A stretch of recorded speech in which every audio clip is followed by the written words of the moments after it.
let's start with what happened. And let's start at the San Siro. Because I was there. No, Yeah. I think arguably the marquee matchup, or one of the marquee matchups, certainly in terms of history. 20 years or 20 seasons since Istanbul. Yeah. Milan get off to a great start. Christian Pulisic scores.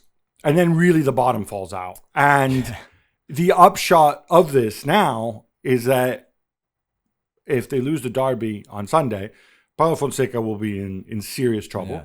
And Liverpool, on Arne Slot's birthday, no less. 46 years old. Happy birthday.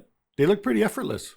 Yeah, I can't really tell if it's because there's too much difference in level and talent and structure tactically between the two teams, because I was very disappointed by Milan's performance overall past those first 10 minutes or so. And I thought Liverpool were really good in midfield, bossing it again and dominating that area, being a threat on the left-hand side, especially with Gakpo for his first start of the season ahead of Luis Diaz.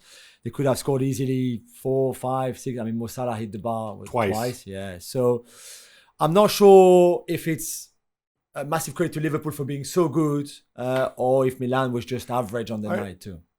Hey, Milan were poor and the fans let them know. But I think from Liverpool's perspective, again, I don't think they were poor against Nottingham Forest at the weekend, but they did lose that game at home.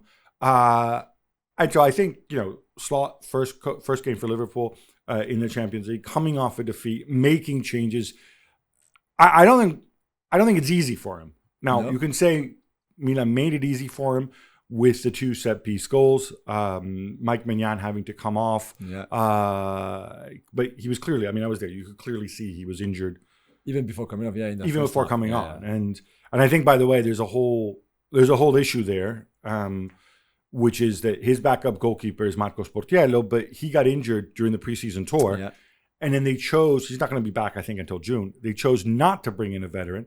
And so when Maignan eventually had to come off at the start of the second half, they brought in this kid, Toriani, who last season was the 3rd choice goalkeeper on Milan's under-19 teams, on the Primavera team.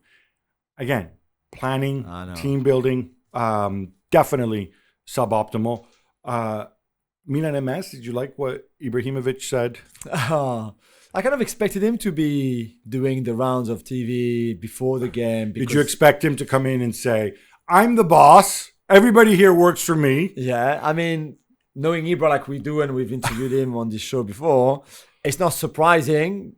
I'm not sure how Jerry Cardinale and people who are supposed to be above Ibra, who's officially just an advisor, right? He's officially a consultant. Consultant, sorry. That's although he's on the board of Redbird, if you look on their website. Yeah, that's true. I'm not sure how you feel about that, but the relationship between him and Jerry is very, very tight, right? So I'm sure they trust each other fully. Look, I think Ibra looks silly when he comes out to do that. If there's a great... if you go on YouTube, there's a great skit, Adam Sandberg skit from Saturday Night Live, called Like a Boss, where that came back to mind when he comes in and says, I'm the boss, right? But equally, this means, Ibra, you're the boss. They all work for you. You're in charge.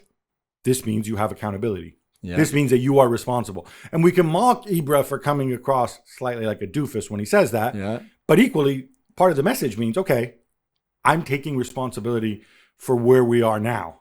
And I think that's significant. On the Liverpool end, I was there with Mark Ogden, and he was all ready to slaughter. Trent Alexander-Arnold's going to be a shambles. And I kind of thought, I created a parallel in my mind: Trent versus Leao, right? Mm-hmm. 2 players who are extremely good at times at doing certain things and extremely bad at others. Yeah, I thought Trent actually played well. Yeah, Fonseca after the game explaining that the game plan, which the players didn't respect fully, was to start on the right and then diagonal to isolate Leao 1v1 with Trent and to go at him, which they never really did. No. So I don't know if that was really the plan and the players didn't do what Fonseca asked.